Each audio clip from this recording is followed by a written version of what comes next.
Asher and Pipeman on W4CY Radio.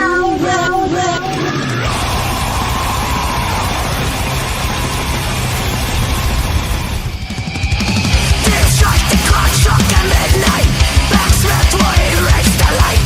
Battle cry, watch him die on the front line. Evil eyes in the eyes next of the shine. This is the Pipeman here on the Adventures Pipeman W4CY Radio, and I'm here with our next guest. They're a little bit north and a little bit west from me, up in the Tampa area, and I love the Tampa area and the music scene there. So let's welcome to this show, Cold Steel. How are you? Yeah, man. Living, baby. Thanks for having us, man. Doing good. Thank you for having us, Pipe Man. Oh, my pleasure, man. And you guys are badass, and I contribute that to the Tampa metal scene because I was listening to your new music, and I'm like, man, it just sounds like every great metal you could possibly imagine that would come out of that area. You know, you guys sound unique, but you also have that familiar sound of like some of the greats that came out of your area. Oh, Thanks, brother. that's so flattering, man. Thank you. Yeah, man. Rafi had a good hand. One of our guitarists had a great hand in writing everything, and I think that dude bleeds Tampa through and through. So, yeah, we're super grateful for the gracious words, man. Thank you. Yeah, and what I think's cool about it too is, okay, so I'm a metalhead from way back from when you could only like a certain type of music, but we actually did like a bunch of other types. You just either weren't allowed to admit it or weren't allowed to go to a show. And I find that's what your band is, and what makes you unique is you combine like all of the heavy genres that I like, you know, all in one place, you know. It has a thrashy sound to it. It has a partial death metal sound to it, hardcore sound. It puts it all together to make you sound like you. Definitely. I think I definitely agree with that. A lot of us were in different sounding metal bands. I was in deathcore bands, metalcore bands, now a thrash/metal band. Thrifty, you were playing reggae. You know what I Nice. mean? Like, we're all over the spot, you know? I think we had a lot of good places with just our influences alone, and they come varied and vast. See, I love that too nowadays, especially because I find like the bands I like the most are the ones that have so many different blended, you know, genres, influences, you know, that bring it to the table and make it sound unique. Because a lot of metal bands nowadays are just like, you know, they plug in this formula, I find a lot of times, you know, and everybody in the band is into the same exact subgenre, microgenre, and that makes it sound the same as every other band because there's nothing being added to the recipe. Yeah, I heard that. People are definitely following a formula nowadays, but it's nice to find somebody that's like really true to their passion and writes whatever they want to write, you know? Yeah, No doubt. definitely. Yeah, as formulaic as it may seem, like, I think just us figuring each other out and what we all like and compromising to one spot, you don't necessarily need to start in one specific place, you know? Like, Yeah. one day Thrifty can come through with just a simple two-step groove on drums, and then we'll play whatever we feel around that. You know what I mean? It doesn't have to stick to a label or a genre in that way, but I think we all just love heavy music, and yeah, I think the music represents a lot of the different versions of heaviness that we really like and respect. Yeah, and I think heavy music takes you on a journey. And when you do combine all those different elements, that's what makes the journey. Like if verse 1 is the same as verse 3, and the riffs in the beginning are the same as the middle as the end, like all completely the same, I don't think that has as much heaviness as bands like you that like 1 second you're in one vibe, and then a few seconds later you're in a different vibe. Mm-hmm. I can rock with that. I rock with that.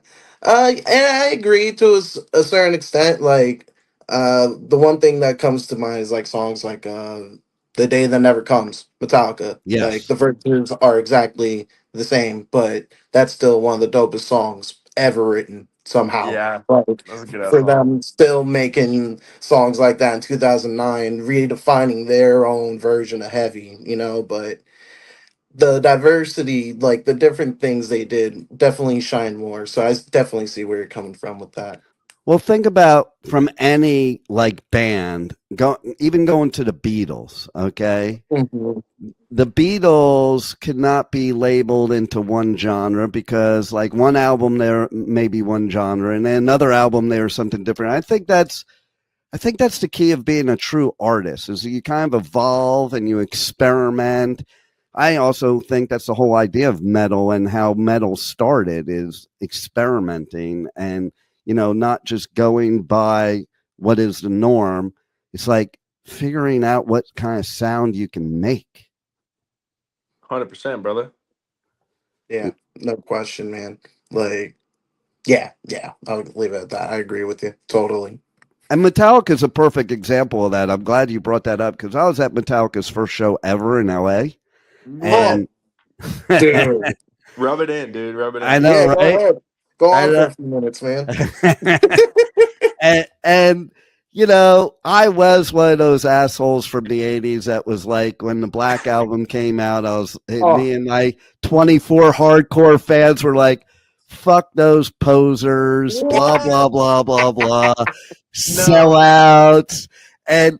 But you know what? As I got a little older, a little more mature and gone through the whole cycle of Metallica, it's like, you know what?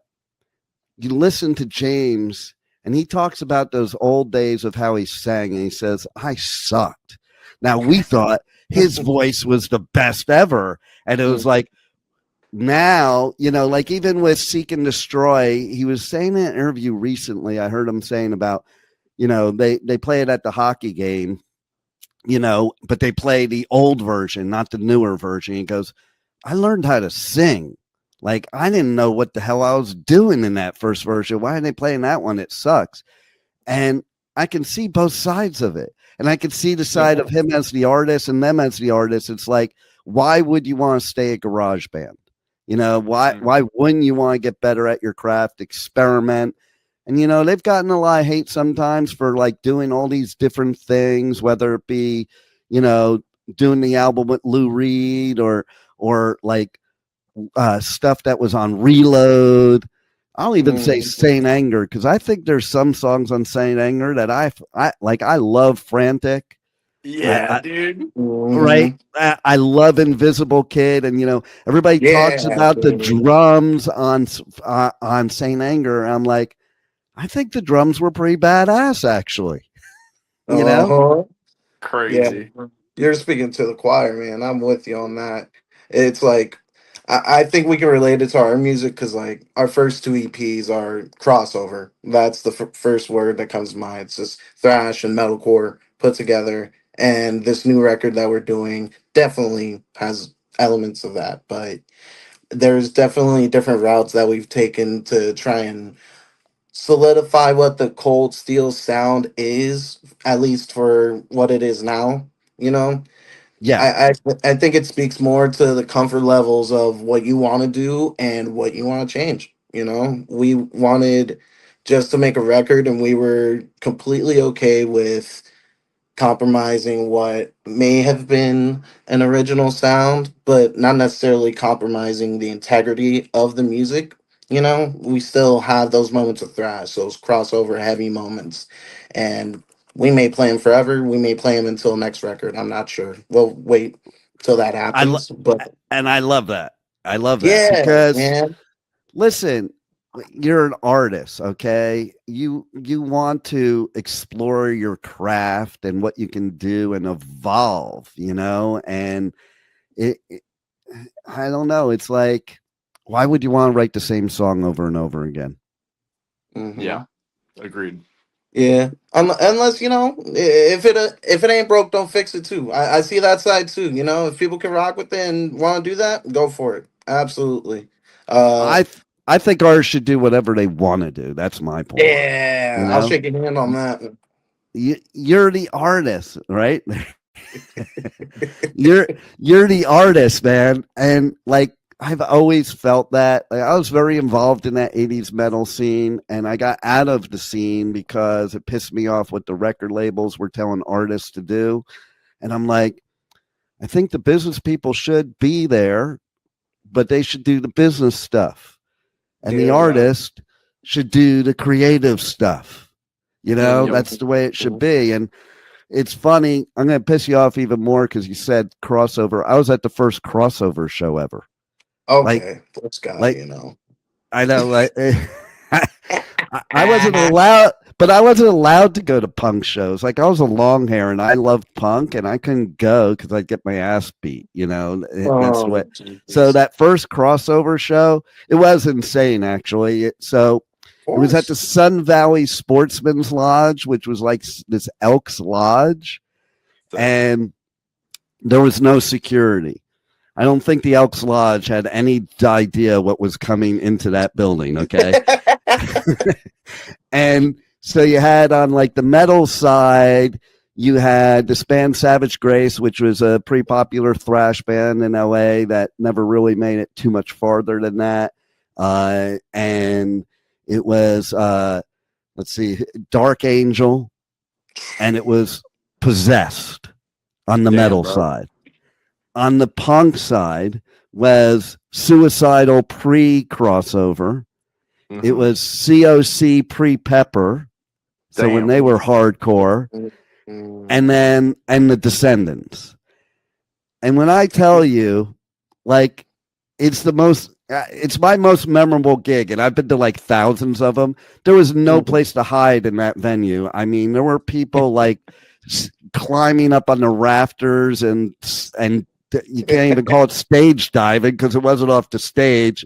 People flying through the air, and it was just this brutality of finally the punks and the metalheads figuring out that we should be together.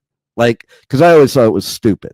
The jocks Beautiful. would kick both of our asses and we would fight with each other. We should have band together. And that's why it's beautiful that we have bands like you guys today, where you can go to, like, I go on tour and I do festivals all over the US, UK, Europe, where you can have every type of heavy music at one festival and everybody get along.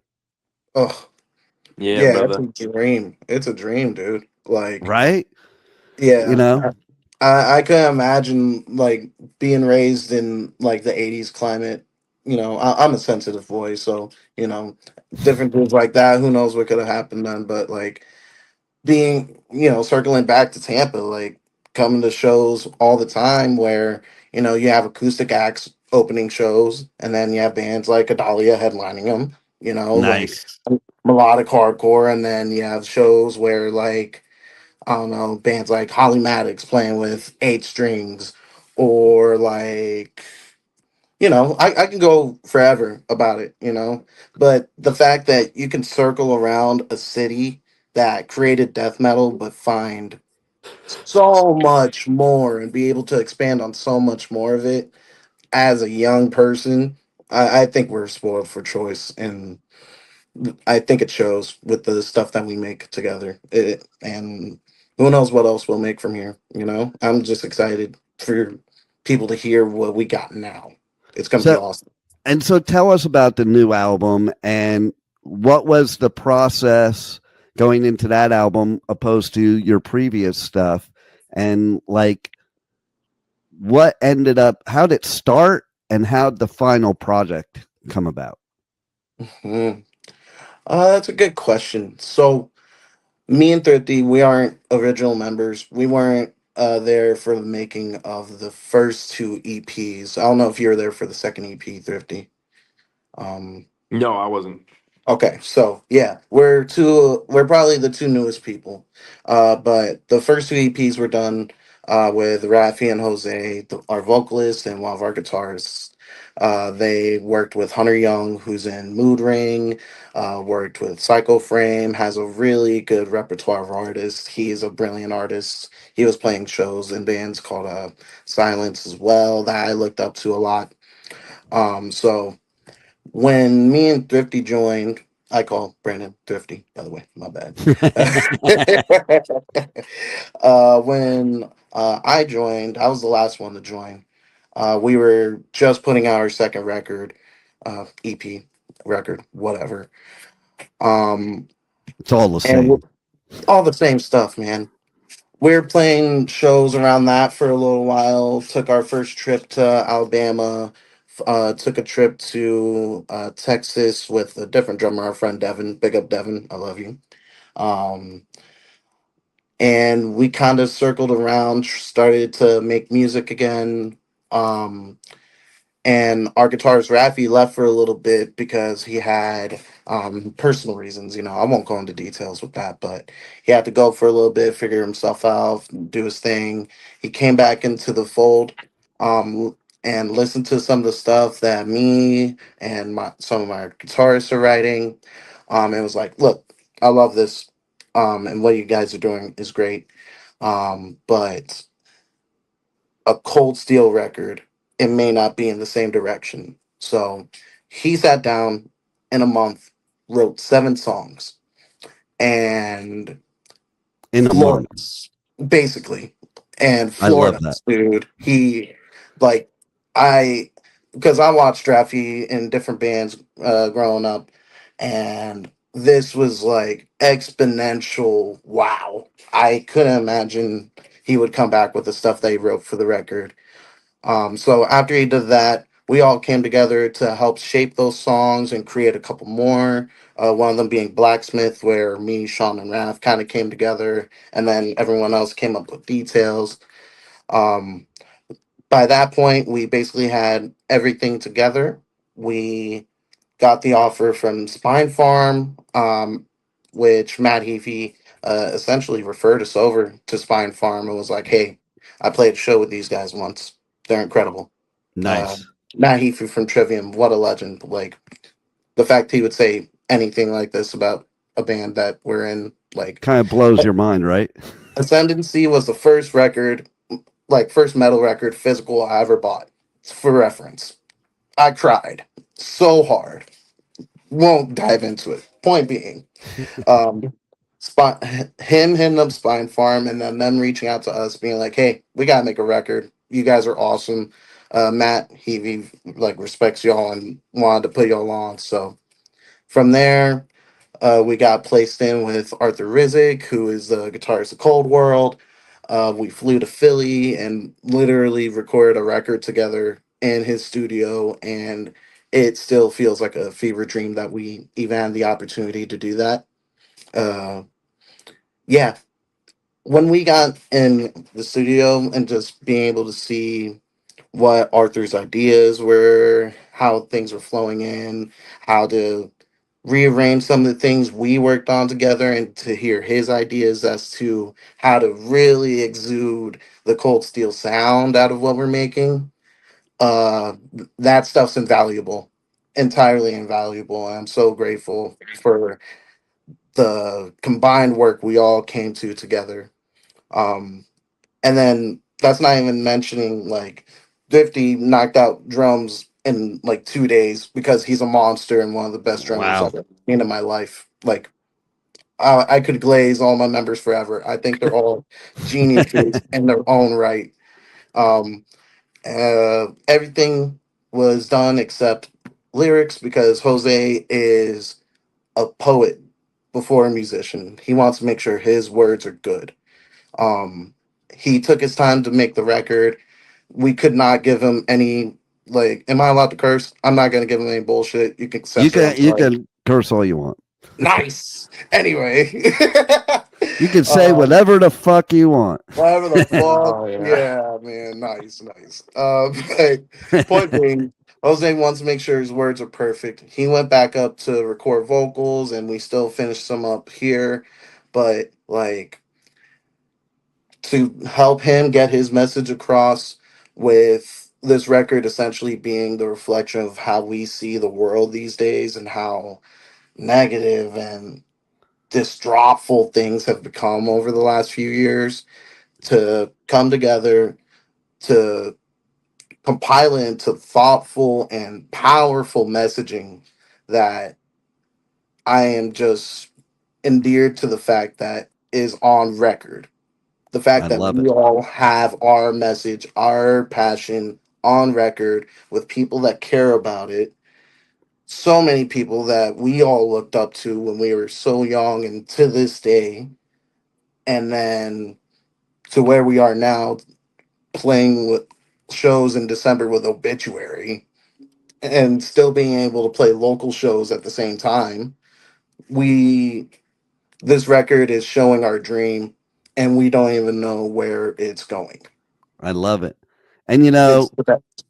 I want to focus on some of the things you were talking about, because it's like first of all, who produces your album, I think, can make all the difference in the world. I mean, we talked about the Black album earlier. If it weren't for the producer of that album, we might not know that album to this day.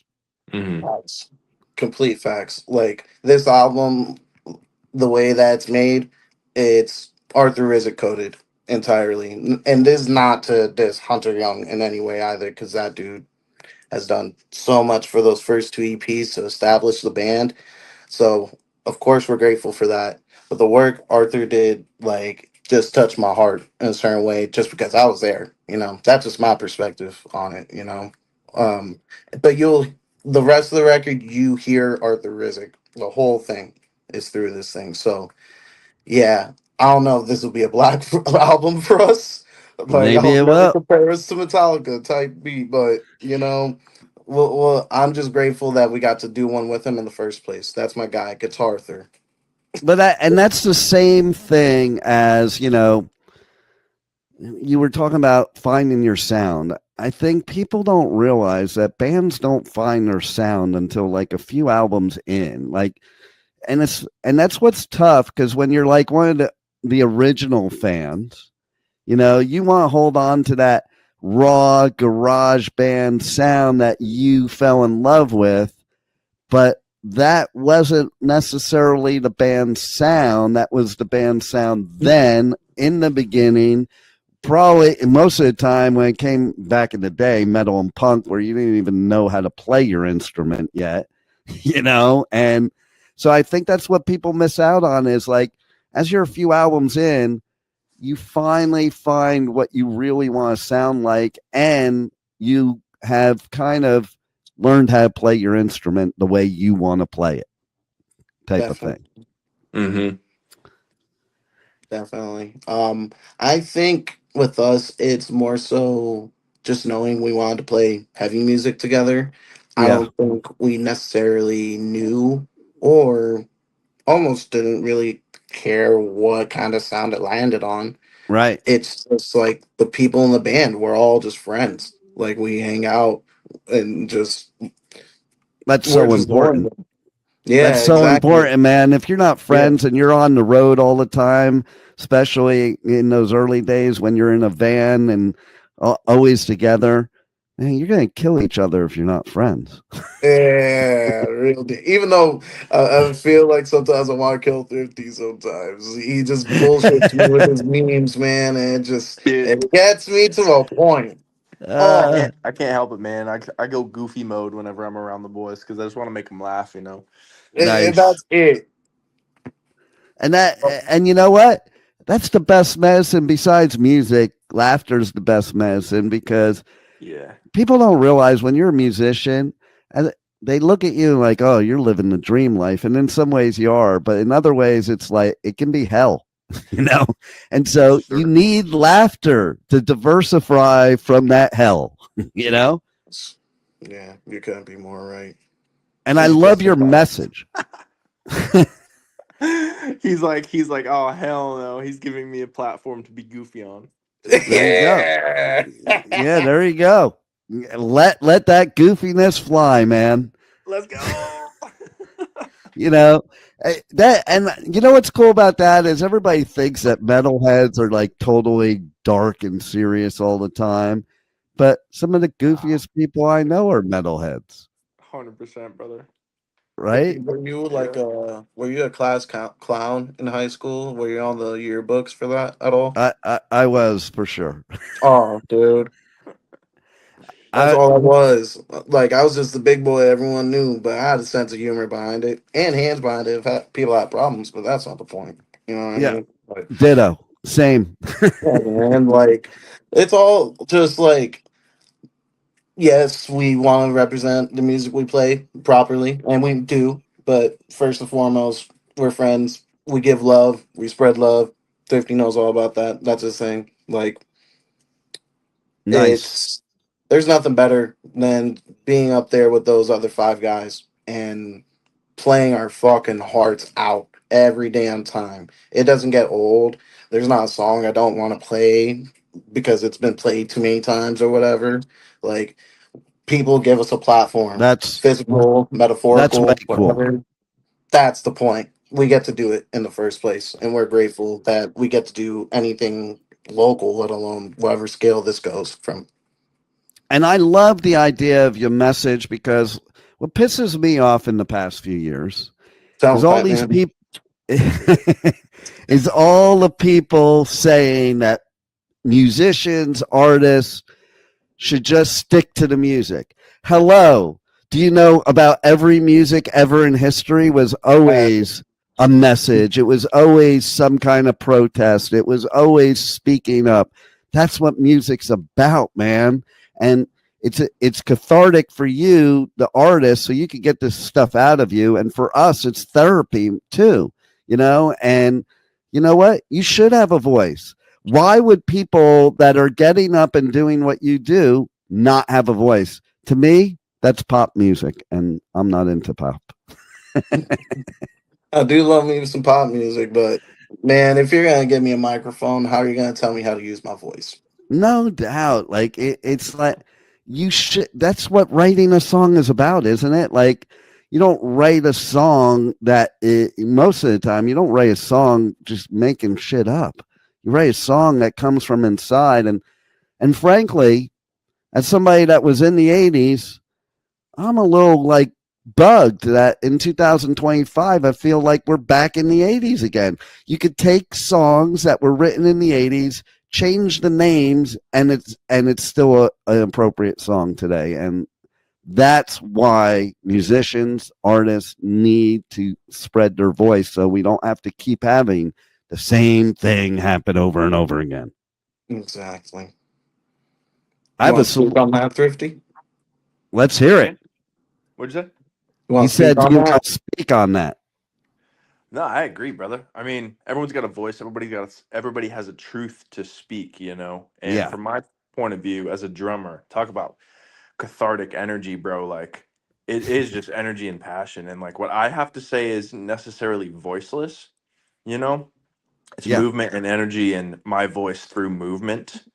And I agree though, like lyrically it can get kind of twisted, it can get kind of old and moldy and the same thing repeated over and over again. But like either way, you got to speak your truth. And I think that the more honest people are, like Jose, our vocalist, and a lot of other bands nowadays that are just like raw and truthful in the Yeah. way that they portray themselves and the way that they speak and lyricize, I think that's the most important thing you can do. And people, consumers, fans all align with the truth. They hear it, they see it, they feel it, man. And if someone's not being honest or truthful, vocally or not, energetically, it's you can read that shit from a Oh mile yeah. away, bro. People are You can receptive. tell. Like a book.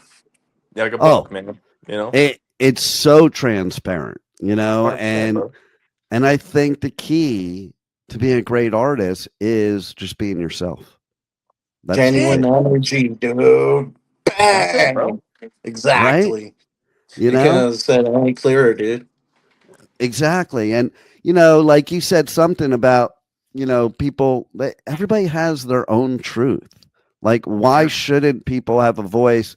They don't have to agree. Not everybody has to agree, but everybody should have a voice.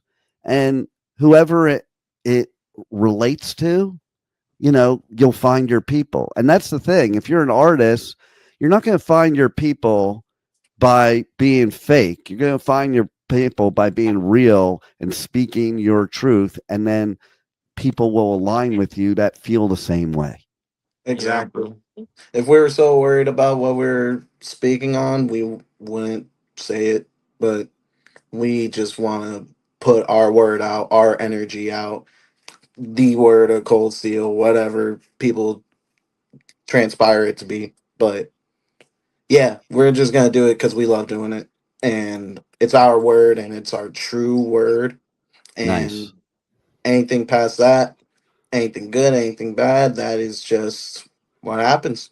It's connection. People Yeah. aren't always gonna resonate with what you say, but the people that do, the people that get it, it's not that it matters more, but it matters in a selfish manner, in Yeah, a no heart, doubt. you know. And there's so much conflict out there that Mm, music like yours helps with that conflict, in my opinion. I appreciate that, man. Thanks, And I man. think the rest of us do too. Like, I don't think we have an objective other than this is our word. Yeah. Here you are. If you want to hear it, go for it. If you want to talk to us about it, go for it. If you don't, that's cool. There's so many other bands, so many good bands, so many people worth the time. As long as people find their message through whatever they're listening to or writing or whatever, congrats. That Yeah. is the point. Find your That place. that's the goal. That's the goal. So tell everybody how they can reach out to you on socials, on the web, how they can get the new album. It drops November 7th, right? Yes, sir. Yes, November Okay. 7th, Discipline and Punish, full length record. Um, our Instagram is at Cold Steel Band FL. That's the main place. And the link in our bio is our link tree. You'll be able to pre order our record, pre order vinyl, see all of our music videos, and send us a message if you really rock with it, comment, whatever you want to do. But I hope everyone listens to the record when it comes out. I hope they like the songs. And yeah, Cold Steel is the best. There you go. You guys do fucking rock, man. And it did, it's funny, it's modern, but it brought me back in the day, like it just, and I love too that the collaboration type of thing that you do, and that it's not all the same, you know, and it appeals to all my schizophrenic personalities. I'm glad Glad the we rest can of help, us, man. Glad we can we help. got the same shit, dude. Right? Trust me. Getting six dudes together to agree, sometimes that ain't a perfect world, man. Oh, No, it but isn't. Hats off to you, though, to have that many people with that many opinions and actually come out with a badass album at the end of the day. couldn't Yeah. agree more. So thanks for bringing us this music. Thanks for speaking your truth and giving us your voice. And thanks for being on the Adventures of Pipe Man. Thanks My for God, listening, partner. Pipe Man. Thank you for your time, man. Big love to everybody. Anytime. Thank you for listening to the Adventures of Pipe Man on W4CY Radio.